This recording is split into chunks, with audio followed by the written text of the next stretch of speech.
Hi, everybody. I'm Ed. And I'm Barb, and that's Mary. She's in the house tonight. Unfortunately. Let's get Shh. She wasn't barking, I promise. She was not barking a minute ago. She's just trying to get some attention. She's just trying to get a little bit of attention. Yeah. Took her to the vet today, got her ears all checked out. And had her nails cut. Got her nails so done. She should be feeling good. I'll put her outside if she doesn't be quiet. Yeah, we'll give her a... Welcome to the ARTyRV channel. Enough about the dog, everybody. Oh, goodness. Mary, you're going to have to go outside. I'm sorry. So we'll take her out. So guys, we got a full house tonight. Everybody tuning in from all over the country and different parts of the world. Thank you guys for tuning in tonight for the live on Monday night, August 12th. Yes, we have a lot of people in the house. Welcome everyone. It's glass night, and you can put your questions in the chat with a Q, and we'll be happy to answer them. I hope you guys have been safe from the storm. We had it come through here somewhat, but somehow we just had a... We lucked out. We lucked out. We did not get a lot of... We didn't get a lot of rain. Yeah, we didn't get a lot of rain and bad weather like they thought. And so those of you up in the Northeast, though, some of you got slammed pretty heavy after it left us. So glad that everybody's okay. And guess what, guys? It's Monday night. Ray's in the house. Hey, Ray. Hey, Ray. Good to see you. Good to see you. Got a big thing planned, and we're looking forward to it. Ray has taken the short drive from his home downtown. I'm glad y'all made it safe, Ray. Okay. We are going to answer some questions. If you have a question, just put it in the chat. We'll be happy to answer. With a Q in front of it so we can pick it up, guys. Yes, and Ed will be doing some glass demos in a little while.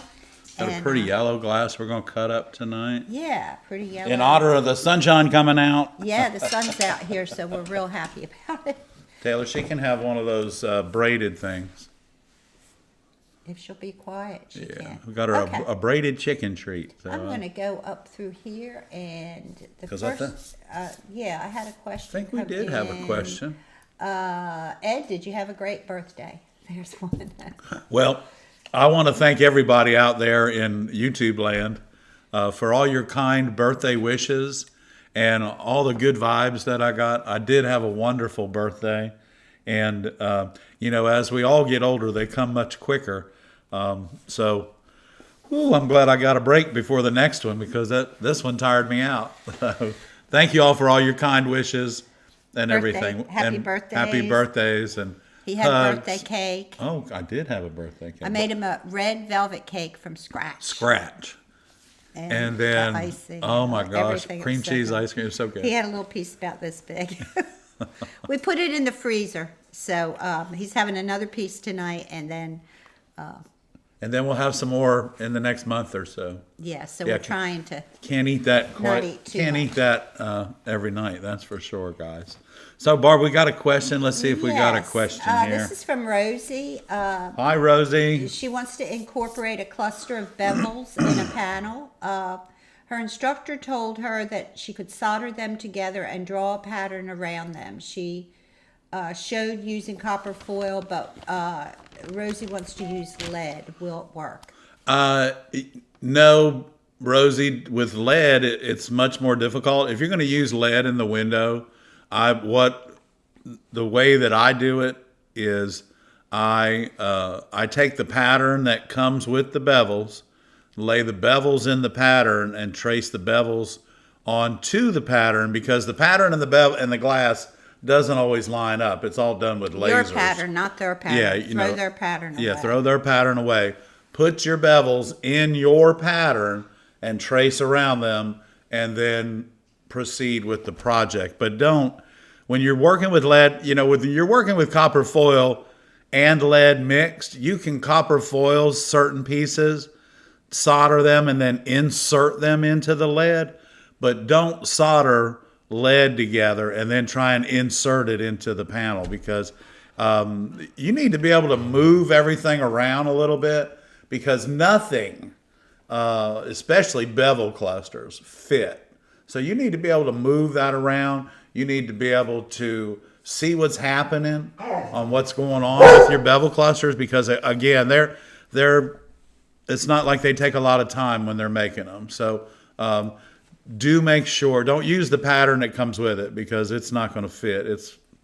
It's just a, Use it for reference. yeah, it's just a copy. Yeah. So. But But lay the bevel clusters. I'm sorry, Barb. Go ahead. No, I was go going to say, put the bevel clusters in the window, trace around them where they're going to go, and then proceed with the rest of your pattern, and then work to it. And if you're leading it, you know, as you work across it with the lead, you'll be fine. You'll be fine. Thank you, Taylor. She's going for a walk, y'all. Thank you, Taylor. She got her new Raby tag on there today, so now she has 4 medals dangling from her. But now you could copper foil those bevel cluster together and insert it into your leaded window. Right, but then and then your bevel cluster is foiled, and the rest of your window is leaded. So. And then you would do it like your instructor told you. Right. And lead too. You know, because everyone has different techniques, but I can tell you from experience of 35 years of playing with bevels, they do not work right to the pattern. So you need to take charge of that bevel cluster and make it work for you. Okay. Take charge. Take charge. Got to take charge of that thing. Got to take charge. Okay, John has a question. Hey, John. Are you making stained glass with lead or the alternative to lead? John, we use both. We do lead came and we also do copper foil, and then we mix the two together for a party. Bobby said she hopes the storms didn't get us. Oh, we're good, Bobby, and thank you for asking, hon. We appreciate it. Let's see. People from all over the place here. If you have a question, just put it in the chat. We'll be happy to answer. Ed, do you ever change your design and glass choices in the middle of a project? I do. I'm doing that tomorrow. I'm doing that tomorrow. That's a good question. We must have telepathy or something. So yeah. Anyway, when I got to the top of this window that I'm finishing up tomorrow, I didn't really like the way that I had cut the colors and make them blend. So tomorrow I'm going to remove 3 pieces of glass. I'm going to add 3 or 4 pieces of glass, and then it should look the way. And you know what? There's nothing wrong with cutting your window out and then getting it all, starting to put it together and say, you know what? I really don't. That just doesn't do me. Mm-hmm. Take that out, and you know what? It's okay to do that. Yeah. It's another technique that you're developing in your process. Yeah. So sometimes it just doesn't look like you imagined it. Right, and then change it. Go ahead, do it. Nothing wrong with There's that. nothing wrong with that. Be creative, and typically, well, Barbara said my eyes will get much better when I get my cataract surgery. But typically, if it doesn't look right, it's not going to look right to your customer. Especially if it doesn't look right to you now, it's definitely not going to look right when it's up in the light. So that's a great question, and everybody, don't be afraid to do something like that because, there's. If it doesn't look right and make you happy. That's right. If it doesn't make you happy and make you smile, change it. Rosie said, "Thank you. You just saved her panel." Send us a picture. Don't forget. Viewer showcase. Gail said we've inspired her to pull out her stained glass again. All right, Gail, that's awesome. Well, that's awesome. Right. Get it out. So what's going on with you, Ed? You got a class coming up next week? I do. I have a weekend workshop for a lead class coming up on Saturday, the 17th. Yeah. So we have a weekend workshop 17th and 18th, and we have actually I think two of our classmates that are taking the class this weekend are YouTubers and have traveled to come take our class. Yeah. So we appreciate that very much. And so we have our lead class this weekend, and then we have our because I cut the frames the other day. Yeah. And so we have our lead class this weekend, and then in September we have our make and take, which is just an afternoon. The glass is pre-cut for you, and then I teach you how to do the fabrication process and the finishing process. And this way, in this class, I found that you don't have you don't have a huge investment in tools and everything because everything's right there for you. And if you like this part of it, then the cutting the glass is just going to take you, a little bit longer. But it's a good class. It's people have a lot of fun. It is. We do 6 people in the class, and it's just really a lot of fun. So. Okay. But no cutting glass. And then August the 15th, the glass blowing class schedule comes out. If you're interested in coming in, the October classes will be October 12th and 13th, and the 19th and 20th, and they're from 11 o'clock to 1:30, and you'll be in a class with 12 students, and you'll learn how to blow glass. Yeah, the way we do our classes, I tell Barbara, it's kind of like eating at the Japanese restaurant. You never know who you're going to sit down with, but before you leave, you're going to have a new friend. So. Oh, Renee is coming. Renee, hey. And she's coming from West Virginia. Okay, And all right. I'm not sure if we have another student coming in they might be from here, I'm not sure. but they watch the YouTube channel. So Renee, we're looking forward to seeing you, and we're looking forward to meeting everyone this weekend for the lead class, the lead light class. It's a lot of fun. We learn a lot, and a lot of times people will still continue doing copper foil work, but now they're going to change over to lead and actually end up mixing the two together. So we have a tremendous amount of viewers, Barbara, that are very, very proficient at what they do, and they every time I see their work, they make me smile. So.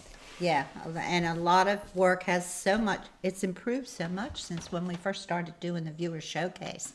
If you notice the act, over a period of time, the development of our viewers improving. Of their projects. Yeah, because projects. It's because amazing. we don't get the same viewers in the viewer showcase all the time, but we do get repeats periodically, and we can see how everything is advancing for you. Karen said that the students should eat their Wheaties because Ed is a slave driver.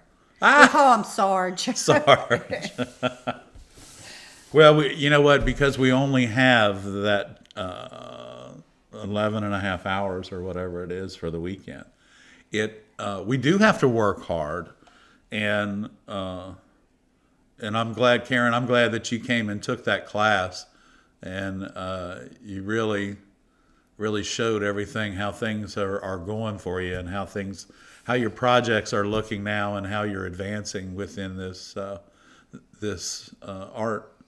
And it's really exciting to see you grow, Karen. And it's exciting to see all of you grow, actually, because some of us are novice, some of us are just getting started, breaking our tools out of the closet, and then there's some of us that are doing shows and have been doing this for quite a while. And we're all here to help each other. So. MB Volker, Mary Beth, the Volker said, we recommend your channel to people who visited our booth at a craft fair this past weekend. Oh, thank you, MB. That was very we appreciate sweet, that, you guys. Mary Beth. Thank you so much. We hope you had a good show. You had a good craft fair. And yeah, that's good. Well, if you were in the western part of North Carolina this weekend, you probably didn't get any rain, so that was awesome. Okay. Michelle wants to know, what was the most difficult part about learning glass blowing?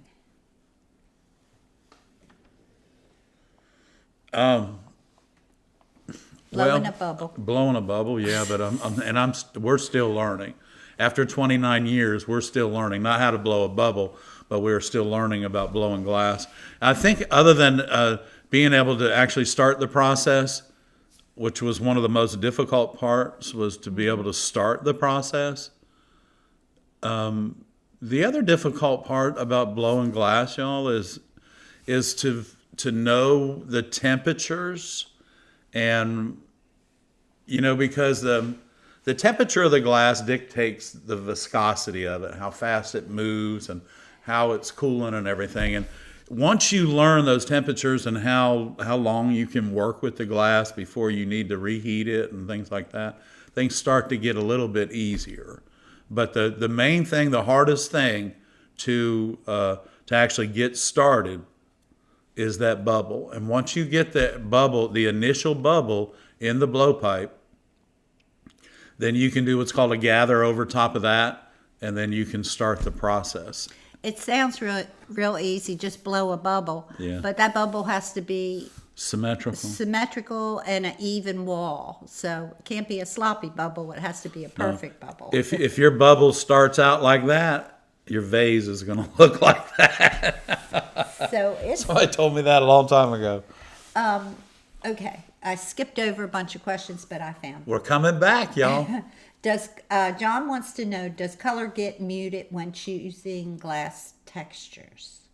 No, the color is in the glass itself.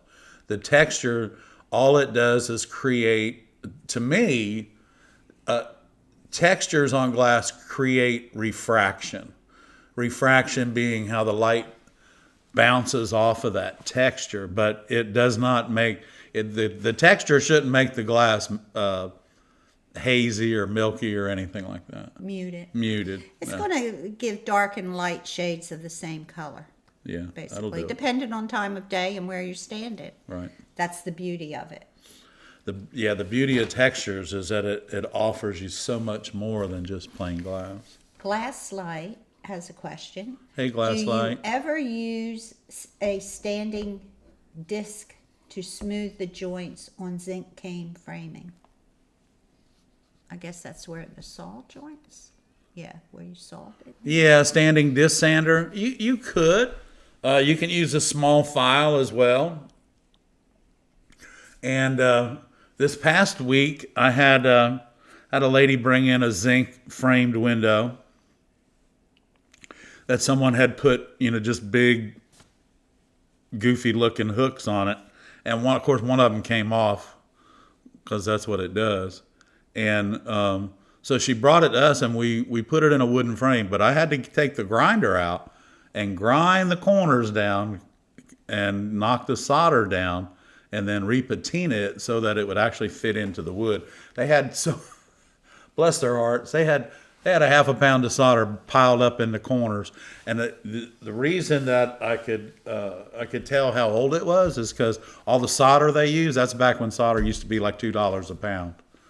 And but now you wouldn't use that much solder at all. It was beautiful. But it was a gorgeous window, and I think Barbara may be getting ready to put it up. I already did a short on it. You did a short framing? on it. The framing. Okay. Yeah, I did a So short that was the recent window that we just framed, and Barbara did a short on it. So. Yeah. And what a gorgeous window that was. And it had bevels in it, Barb, that I had never seen before. Yeah, it The did. flower-looking ones, or bow tie-looking bevels. Yeah. I guess they were like a bow tie. Okay. Okay. Thank you, Ed. Do you ever make jewelry with any of your scraps? We do, yes. Yes, we do. We do. We do. We put them in the kiln and fuse them. And we make pendants out of them. Okay. Or sometimes we'll even make our own little, put them in the kiln and make discs out of them and insert them into stained glass windows too. We'll do that. Mm-hmm. And then we also offer a service where those of you that are doing restoration work for the windows that come up from like the 20s into the 50s that have the lead rosettes over the joints in the center, we make the antique lead rosettes. So if you ever get to where you're doing a restoration piece and you do need some of those lead rosettes, just give us a call or send us a message, and we'll be happy to get them out to you. They're $8 a piece, and they're 1.5 inches in diameter, and they look almost identical to the antique rosettes because of the mold that we've made for them. So. Okay, Rosie wants to know, would you talk a little about soldering gun tips, the actual tips, how to clean them, when to change them, in other words, how to take care of your soldering gun? Okay. Well, who's this, Rosie? Yeah. Rosie, hey, are you actually, and go ahead and answer this if you could, are you actually using a soldering gun or are you using a soldering iron? The gun, of course, looks like a pistol, but let me know if you're using an iron or a gun, and then we will talk a little bit about tips and different tips. Carol wants to know, do leaded windows need to be a minimum size, and do they have to be inside a frame? Leaded windows don't have to be inside a frame. They need to be in an opening, but because you can't hang the windows from the lead, you're always better to do a wooden frame around a lead if you're not going to insert it into an opening where there's a molding holding it in. The other thing is the other part of your question about, the frame, you can't hang it from the lead, and then typically you should limit yourself to about 36 by 42 size before you start stacking them, and depending on your application, but the truest, a good size to build a stained glass window wall is typically like 32 by 42, and then join everything together and stack it. So, but you can't hang it. You can't hang it from the lead around the outside, and you should not. You shouldn't hang a window from zinc either if it's got any size to it, because I can promise you it's coming apart. Okay, but a small little leaded window. 8 by 10, something like that. But you're just going to lean in a window. Yeah, put it. You don't have to put that into a frame, but also if you're going to use lead around the outside, don't hang it from the lead. That's all. Yeah, because it will eventually stretch. Sure it will. And Eventually. no matter how far you stretch the lead on your. Believe us, we found out the hard way. Our first little windows we made, we did that. We did that. Yeah. Wasn't a good idea. After a few years, Bad idea. bad idea. Okay, let's see. Okay, so are we using a soldering gun or a soldering iron?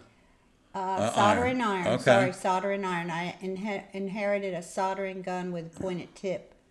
When do you use this kind of tip? That's typically you don't if it's what's called a pyramid tip, which is pointed and has like 4 or 5 little bevels around the outside. That's typically used for electronics because you need to get very precise and get right down in there. So Rosie, I'm not sure what kind of iron you have, but most soldering irons are somewhere between 65 and 100 watts. And most of the time on a 100-watt iron, it's going to be a Weller. Weller's probably the best well-known name in the nation for soldering equipment. And so what you want to do is you can do a simple test for your soldering iron tip. Typically, they come with a 3/8 wide chisel tip.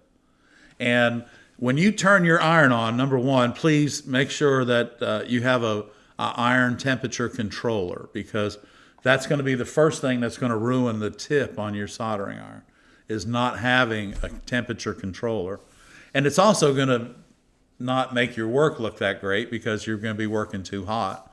So, but what you want to do is turn your iron on, and then give it enough time to heat up, and then take just a damp sponge, not wet where you got to wring the water out of it or anything, a damp sponge, and just go whoosh, whoosh, across the tip of your soldering iron, and then see what it looks like. Now, we do have a video that tells you all about taking care of your soldering iron tips and everything, and I'll ask Ray. He'll put that up for you, and you can follow that link and go ahead and that'll tell you how to take care of your soldering iron. But the best way to know if it's any good or not is when you take that damp sponge, then that color on that tip should go back to gold, not blue or black or purple, but it also should be nice and shiny. And then from there on, you can follow the video on how to clean your tip. Yeah, there's a couple of videos on there, shorts and long videos about soldering iron. Right. Okay.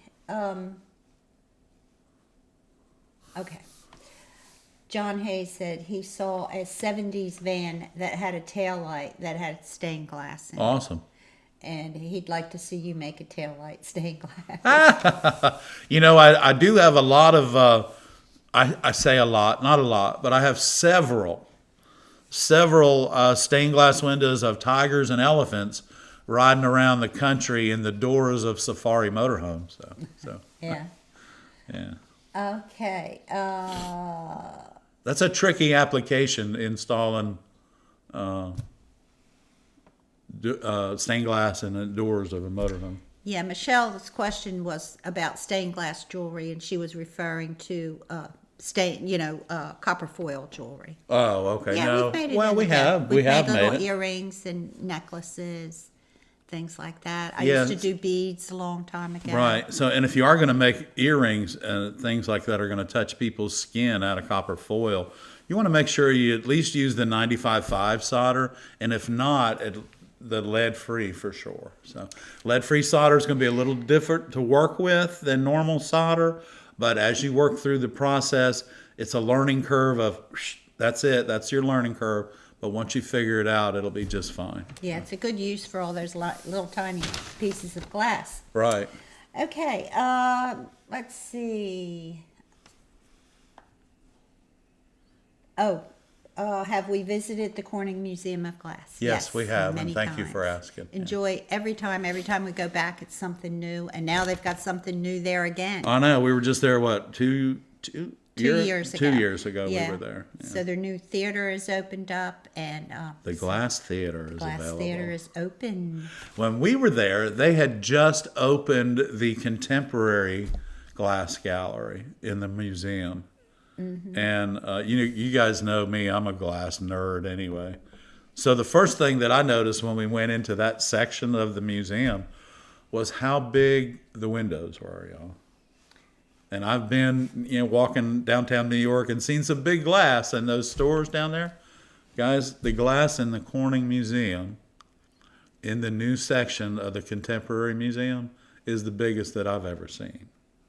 I mean, it's big.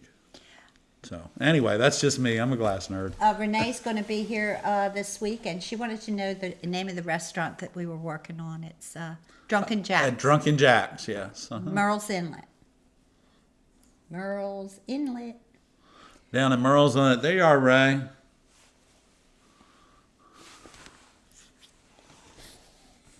Seems like you got a good signal tonight, Ray. That's awesome. Hi, Mimi. Mimi's been away due to laying back a little bit. I hope you're okay. She's back. She said she has a lot of videos to catch up on. She's missed everybody. We missed you too, Mimi. Rosie said both of her irons are Wellers. Okay, and are they like a 100p or a blue handle, black handle, or red handle? Any way to check the temperature? Christine wants to know that your iron is getting to. I feel my Hacko 601 is not keeping the correct temperature. Can you just turn it? It may not be keeping the right temperature, but you should be able to adjust it. Yeah, but the other problem you can have with that Hacko iron is the ceramic element screws into it. Check the little piece that in the front there, the threaded piece, because if for any reason that's a little bit loose and that tip is away from the element inside the iron itself, your ceramic tip won't heat up like it's supposed to. So make sure that the iron is nice and cool. Unscrew that, take the ceramic tip back out, put it all back together and screw it back in tight and see if that changes the temperature, because it's very possible. It could just be moved away from the element just enough to make sure that it's not working. And when we work with our Hacko iron, we put it on the very lowest setting, because remember, that's a Celsius number, and that's really hot. And you can use, what did we... Ray brought us a thermometer, handheld, like a little ray gun, temperature control. And that's how I found out that I work at about 515 degrees. So you could have one of those. You could try one of those, borrow it from somebody. Yeah, and it's great for, you're not going to use it just for your glass. You can take your temperature with it, all kinds of things. Is it? Yeah. Okay, I thought it got higher than that. Well, it does. It goes up to. It's not like a thermometer for your head. No, but it'll tell you if you're 100 degrees. Oh, will it? Okay. Okay. Okay. Another kind gift from Ray. Thank you, Ray. buddy. Beginner question. If you are cutting multi-level glass and one of the bevel chip, one of the levels chip when cutting, so you don't have an exact perpendicular side for foiling, do I need to start all over? Yes. If you are cutting. You're cutting multiple pieces at a time. You must be cutting them on a saw, I guess. Yeah. Yeah. Cutting. If you're cutting it on a saw and you chip a piece, yeah.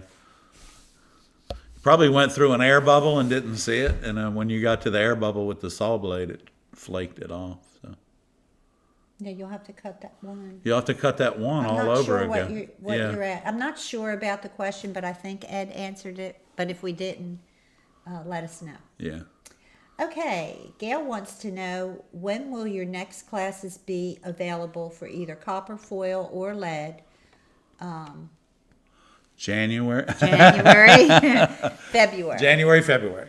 Yes. So I'm sorry. Go ahead. No, go ahead because You go ahead. Well, no, Barbara's the you class go girl. ahead. I'm the No, teacher. He's the teacher. I'm the teacher. January is a beginner class. February is a lead class. March is a make and take. Yes. And we may put some other little classes in there, but for right now, that's the schedule because it's glass blowing season as well. So we'll Right. have a lot going on too. And our goal is to finish completely the large stained glass project that we're working on by Christmas. So. Got a lot of work to do, y'all. got a lot of But I'm work. glad I'm feeling better. He's feeling Woo, better. I'm He's feeling looking a lot better. better. He's feeling better. I'm in rhythm. Boom, boom, boom. He is in rhythm. He is in rhythm. Oh, Rochelle, Finally thank got- you. Thank you, Rochelle. We appreciate that. Did we miss something up here? We did right there. How did we miss this? I don't know. I might have been What's going hugging on? you. I don't know. I don't know what's happening. How come we're not? Oh, there it is. There it is. Michael, thank you, Michael. you, Michael. Sorry, we didn't miss you intentionally. I was up too far. Thank you, Rochelle. and Thank you, Michael. Rochelle. We We appreciate, appreciate that so it. much. I don't Y'all know. remember when you do super sticker us, all the funds go back into bringing fun to y'all.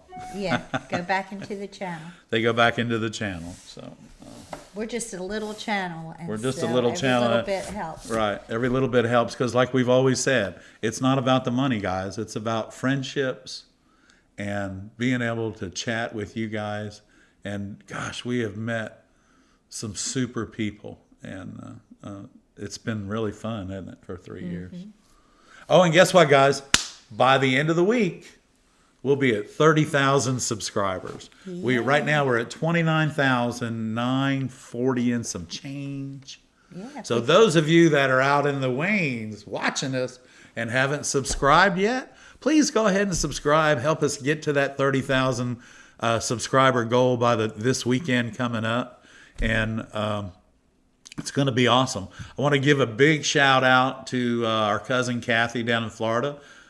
It's nice to see Hey, you. Kathy. Thank you for tuning in. We appreciate it. And any of our relatives and That are watching the show up and down the East Coast. Hey, guys. Thank you, guys. Got another question here. Okay. Carol says she has an older, over 100-year-old cabinet with lead glass in the doors. Ooh. Some of it is cracked. Would you recommend replacing all the glass or just the cracked pieces? Excuse me. I think what I would do is I would recommend just replacing the cracked pieces. However, was that Carol? Christine? And normally, you'll have to use a restoration glass to repair that anyway, to give it some of those waves. Because if you just drop a piece of window glass in there, it's probably not going to look quite right. But the other thing is I kind of use as a rule of thumb on repairs, that, most repairs get hit really hard and they make what's called a crow's foot, like that. And normally the piece that falls out is this one, and it leaves you this. Well, if you do have an opening in the window where a piece of glass is missing, yes, replace it.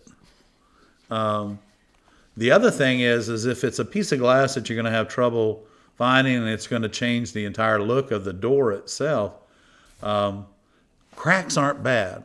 Well, it depends on what your customer wants. Yeah. Cracks aren't bad. You can take a glass syringe and put ultraviolet epoxy in that crack and then put the light on it. It's not going to make the crack disappear, but it will keep it from moving around. But the other thing is, I wouldn't re-lead the whole window just because of 1 or 2 cracked diamonds or whatever they are.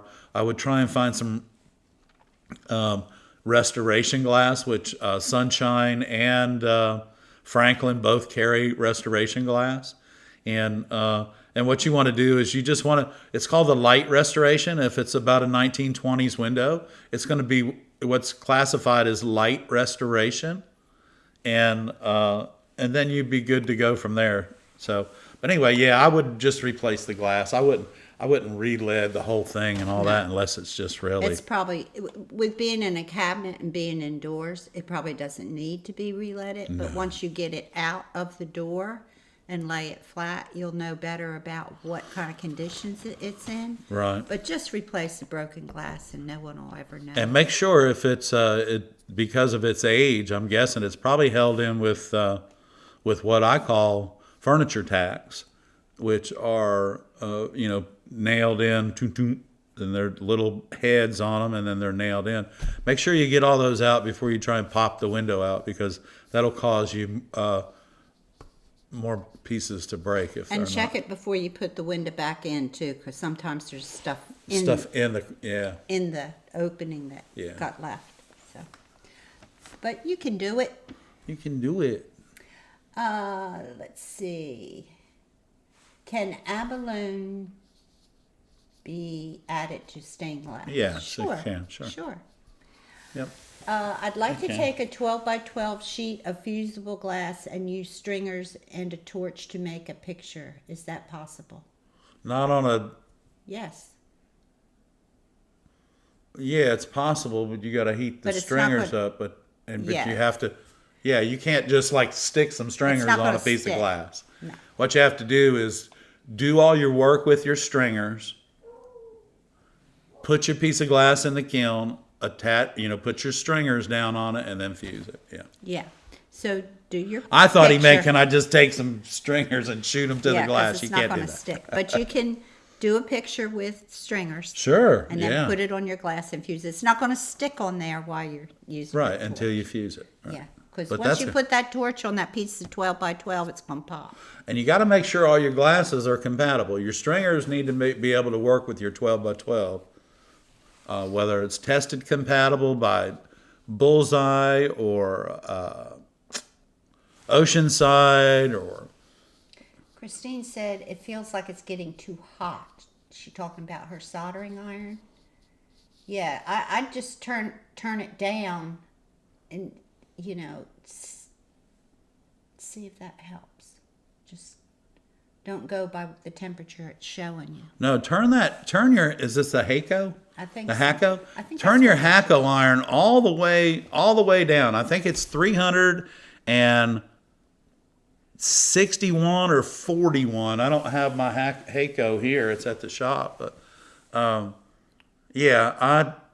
turn it all the way down to that, because there's really no reason to work any hotter than that with that Hako.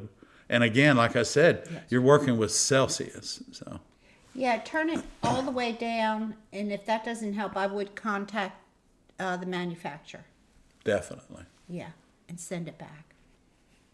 And there's always that chance that there's something not working the way it's supposed to. Okay. Sometimes you have little problems like that. Do we have a class on how to paint stained glass? We do not. We do not. We have some videos, but we don't have a class on that. Well, we'd have to come up with a curriculum for that. That's for Yeah, sure. that's not one of our we're not experts at that, but simple glass painting, we might be able to teach a basic class.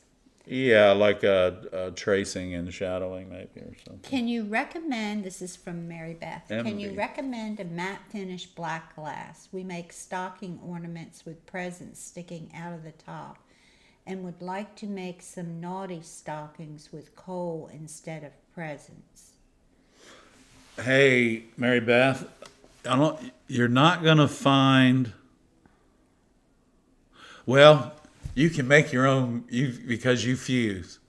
I'm pretty sure you have a kiln, MB. But what you do is you put your black glass in the kiln with no spray on it, and it will divertify the surface of it, and make it look like coal. The other simple way to do it is to sandblast the black glass and knock the glaze off of it, because I don't know anybody that makes a black that's not shiny. Yeah, I would sandblast it or etching cream. Just take a little bit of etching cream and let it sit on there. You don't even have, just slop it on there. Yeah, I think that's what I would do. Yeah, or just put it on. Or just take a palm sander and sand it.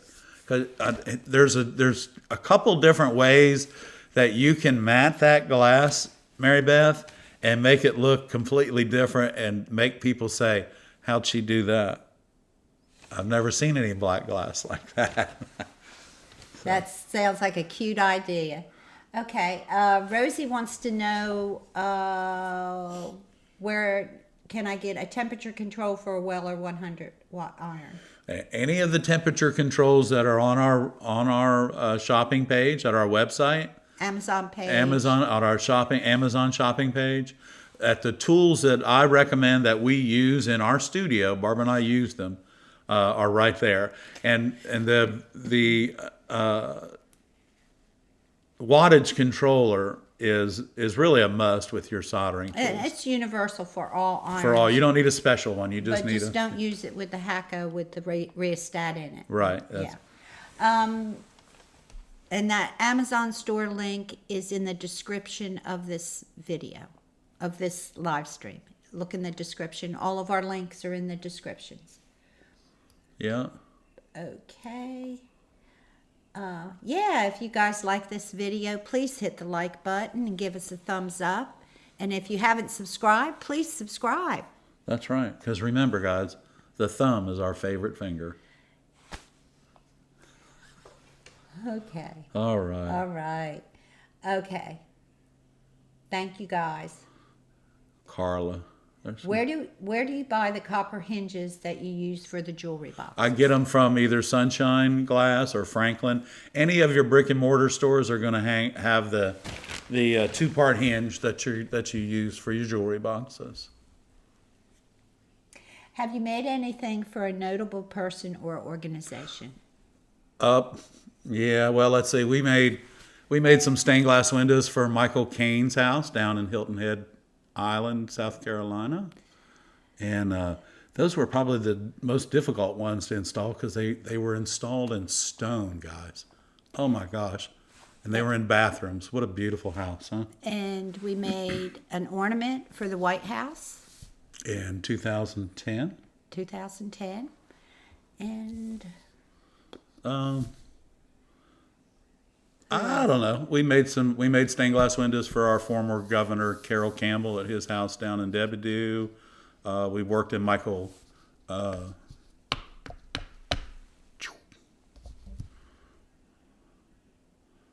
trying to think of Michael's last name.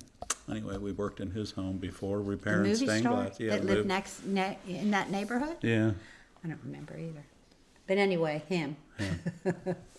Anyway, we have done work. I guess the most famous would be the White House. Yeah, it would be the White House, and then under that would be the movie star Michael Caine. Yeah. Okay. Oh, we did that 20 years ago, Barb. Okay. The question was multiple levels of glass, shades of glass, a bullseye. It seemed one of the greens didn't like the scoring I was doing. It chipped instead of broke. Yeah, you still have to recut it. Yeah, you'll have to recut it. So did you tell them where they could get the hinges? Yeah, Franklin, any of their even their brick and mortar stores in their hometown. Shop those guys first, because they're the ones that are going to be there when you really need them. And if you don't patronize them, they may not be there when you need them. So everybody, please patronize your brick and mortar glass stores in your town so that they're able to continue Yes. being open for you. Yeah, it's good to have It's a local important. resource. It's very So you can important. look at the glass. Where do you find the small handsaw to cut the hinges? Actually, that's another. It's in our. We don't use a saw. We use the edge of a very fine jewelry file, and those files are actually in our tools and gadget page on our Amazon page. The Right. saw is, I don't know that. We don't use a saw for the hinges because you can't. Okay, how did you cut? Oh, a file. The file file. is on our, yeah. You just buy a set of files that we have on our page. You'll use them for multiple different things, but it's really the only way to cut the hinge without screwing it up for Mary a Beth jewelry said box. they don't fuse. Oh, okay. So I would get some etching cream. Yeah, I think etching cream, Mary Beth, or a palm sander, and just what you're trying to do, Mary Beth, is bring the sand up to the surface, just like on the edge of your glass after you grind it. So just what I would do, don't cut your glass. I don't know if you want to cut it and then try and sand it. But I think what I would do is maybe just sand the whole 12 by 12. Thank you. Thank you, Beth. Oh, wow. We appreciate that. There we go. Got it going on. Y'all got the light going tonight. Thank you so much. It's greatly appreciated. It is. And you know what? You haven't even done... I haven't even cut any glass. You haven't even cut any glass yet. We have some other questions here, but I think I'm going to let Ed cut some glass first, and I'll look at these questions and... let's see. Or do you want to answer them first? Well, Why isn't any of our glass in the Corning Museum? We're not famous enough yet. we're not that famous. Hey, we did one time have a paperweight in the bar at the Quality Inn in Corning called the Paperwaiter, and we did have a paperweight in the bar there, and the bartender said it right next to Lino Tagliapitria's sugar bowl. That was an honor all of it in its own. There, we got one of our light bulb paperweights, right? Frank wants to know Frank wants to know what grit of sanding paper. 220 will work really good, Yeah. and it'll make it kind of smooth. So 220 is going to be about the same grit as your grinder wheel, Frank. Yeah, and you might want to do that while the pieces are big before you cut them. Yeah, do them big, and then you should be able to cut them with no problem. And all you're doing is a little bit of sand on it. Okay. How did we get the ornament in the White House? That's a story. That's a story. Let's cut some glass and then we'll tell you that story. Okay, because it is a good story. Well, It's a pretty good story. I'll just tell it real quick. Why don't you tell the story, and I'll get prepared to cut glass. Go Okay, ahead. the tourism department of the White House. What is it called? The tourism affairs. Okay, of the White House National Department of Tourism and Affairs. or something like that. Something like that. Contacted each of the states Chamber of Commerce and asked them to find an ornament that represents their state, and so Tourism. their state tourism. And so since Myrtle Beach is the #1 tourism capital of South Carolina, they contacted the Myrtle Beach Chamber of Commerce. And so the Myrtle Beach Chamber of Commerce, we were a member at that time. Join your local member and be a member of 'cause your you never chamber, know how because it's you gonna never work know out. how it's going to work out. Their first thought was call us because we're the ornament people in this area. And so we had to submit a design, and we had 7 days to do it. And so on my birthday, we went into the shop and we made 7 ornaments, and we picked out November 7th. on November 7th, 2010. And we picked out the best one. We sent a picture, and they loved it, and we got it. It was kind of like this back here, sort of. Where is it? Like this back here, this big one. I don't know if you can see it. You see the ornament sitting up on the right below the lamp there? It was about, it was to scale for a 32-foot Christmas tree, It's about this big. which means it was about 7.5 inches in diameter. So it's like this. And it had waves. It had waves all around it, and it also had greenery and trees. So anyway, yeah, we made we made those ornaments on Barbara's birthday, and you know what was really funny? Go ahead, Barbara. Go ahead. No. I was gonna. So what was really funny is the fact the next day, after we made these ornaments, that it was a Sunday that we made the ornaments. Anyway, for some reason we had a class the following day, but and these 3 young women walked in to make Christmas ornaments that day, and we were taking the big ornaments that we just made for the White House out of the kiln. And they were like, "Oh boy, those are pretty." We're like, "Yeah, we're trying to get these approved for the White House." They're like, "Oh, that's funny because we work for the Treasury Department right across the street."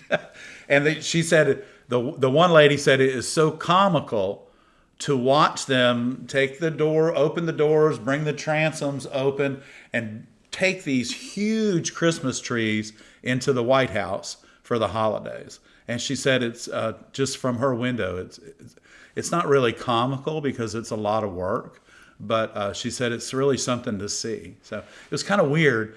It was almost as if we knew we were going to get that job. We were going to get the job because of the design, because Barbara had done a body of work very similar to what we were trying to achieve for the White House ornament. Okay, I think we have all the questions answered, and so let's do some glass. Let's cut some glass. Okay. Well, we're going to talk about, a lot of people, when you're, let's do a close-up, Cam. So this piece of glass right here, y'all, is yellow. Bright sunshiny day. It is sunshiny yellow. And this is a Chicago art glass. And one thing about Chicago art glass is number one, they haven't made it in years. They're out of business.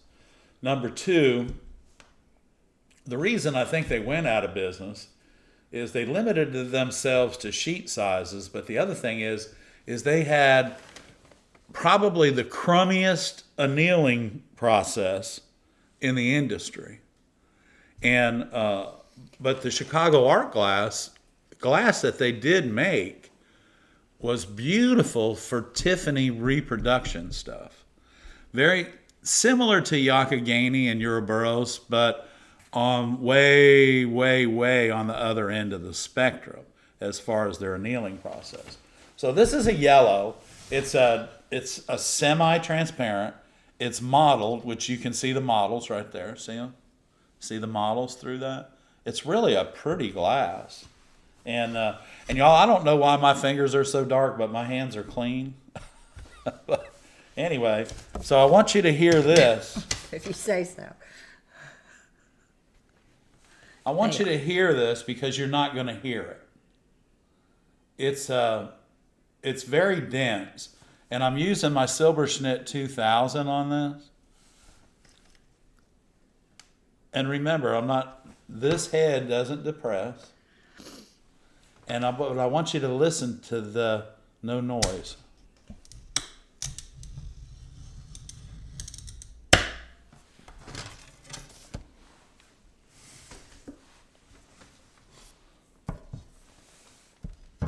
So you see how I put my knuckles under there like that? And you can see the score right there. So I'm just going to pull down and away. Just like that. So what's happened here, which it's very unusual for this to break that good. That was nice. I was It holding didn't my embarrass breath. me. Hold my breath. This Yeah. is a tough glass. So this is really hard glass to work with, and so we'll take again. Here we go. We can't hear it, but we want to be able to. Every now and then, when I hit a model,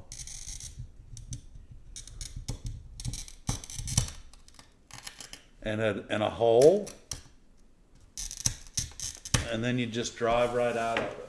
So we're gonna need a pair of grousing pliers for this.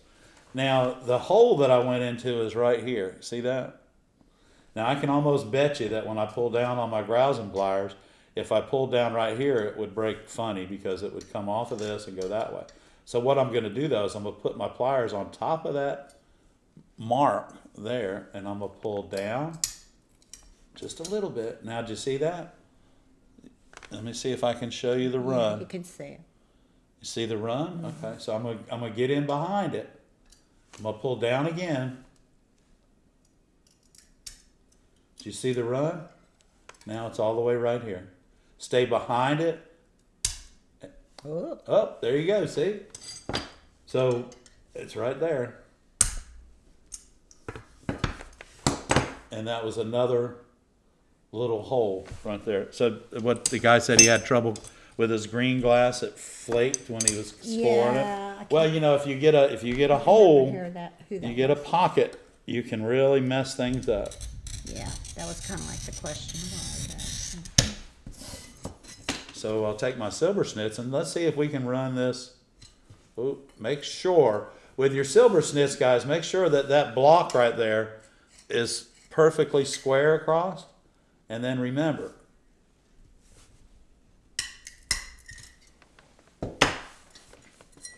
you can pull down and away, and that cutter is not leaving any marks at all on that edge.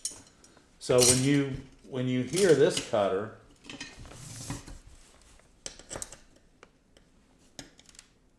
now this is the blue iridized, and we've seen that. Look at that. Oh my gosh. This is gonna drive my golly crazy. But anyway, here we go. We're gonna cut up a little bit of iridized so you can hear the difference when the cutter goes across a really soft glass like this blue. And again, I'm gonna put my knuckle right under that, my thumb down and away, just like that. So, you know, you don't always want to do that.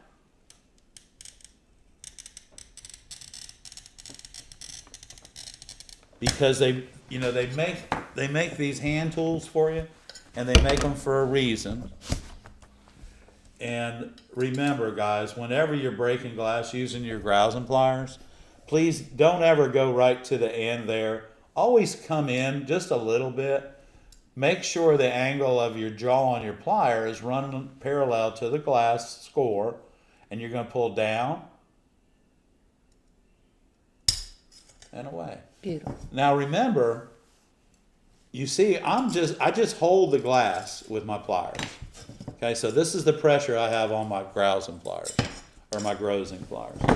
So what I'm going to do, let's go back and cut that again.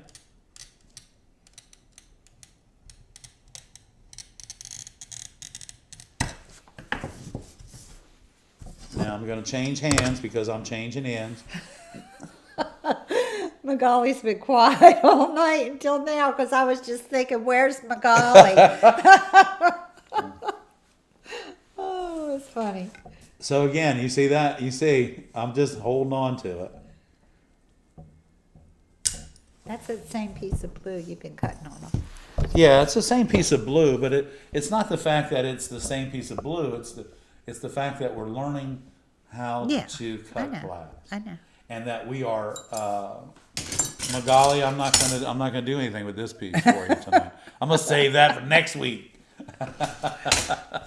So anyway, guys, I think what I just try to explain to you is every time that we do just a glass cutting demo, and that's what it is. It's a glass cutting demo. And I have asked y'all if you have problems with a very particular piece of glass that you're trying to cut out, send it to the viewer showcase at gmail.com and let me take a look at the picture, and I'll try and cut it out during the live stream for you and everybody else. There might be a different way to attack that piece of glass than the way that you're doing it in order to make it come out. You know, there's always a different way to look at something, and sometimes you could just be missing it just, you know, by that much and not being able to see it to help you. So. Beth says the chipping on the Chicago yellow where it broke unexpectedly with the little hole, you would start all over to work around that chip? No, I would just, if that piece of glass didn't break the way I needed it to, I would just cut another piece of glass. But you see, it did eventually break the way you wanted. It just didn't exactly break, right? Right, yeah. Yeah. Yeah. That happens sometimes. Yeah, it does. It happens sometimes. Okay. Magali forgot to grab some iridized glass when she was there. You did. I'm sorry. And hey, it was so nice to see you, Magali, and your family. Thank you so much for sharing everything with us. MB, I don't know. I will check my email. I am so behind on answering emails, and I apologize. I've had a lot of things on my plate, but I will look and I will check. Well, she's been trying to take care of me for the last 10 days. Yeah, And that's been a lot of... That's a chore. a lot of not. maintenance. He's good. He's good. Okay. Thank you, everybody, for. Okay. Is it hard for someone to make homemade stained glass? Yes. Yeah. Yes, it is. Yeah, it is. If you're talking about making glass sheets, yes, Itself, it is. yeah. Yes. What would be a good cutter for someone that has had a broken wrist? Probably the pistol grip cutter, like this, because it eliminates all the pressure from here up. If the pistol grip cutter you're just using this right here. So you can try that. And Miss Mary wants to say goodnight to everybody. Miss Mary, hey, say hello to everybody. Why are you so happy? Did you go on a big girl walk? She did. Did you go on a big girl walk? I think she's silly. Look at her. Is that a pretty face? That's a pretty face. Come on. Wow. Now she won't go in front of the camera. She's going Okay. She's going to go torment Taylor. Hello Bless her heart. from Argentina. Hey. Oh. Okay. Okay, the pistol grip is good. I think the pistol grip will help you out a tremendous amount. Yes. Okay, guys, it's 8 o'clock. We're going to head out of here because Miss Mary, I guess she's not going to let us. Well, and work we don't want her anymore. driving everyone else's pets crazy. Y'all, good night. We love you. Thank you for everything. Thank you, guys. We'll see you next week, if not before. We might do a live on Wednesday. So check in with us. Check in. We might do a live pop-up on We Wednesday. might have a surprise visitor. So check in with us. Don't forget. And Hey, if you haven't hit your notification bell yet on your subscription, go ahead and get your notification bell so that you know what's coming at you on Wednesday. Yep. It's Wednesday. Coming to you. Hit your notification bell. Okay. See you later. Bye-bye. Good night, everybody. Good night. Thank you.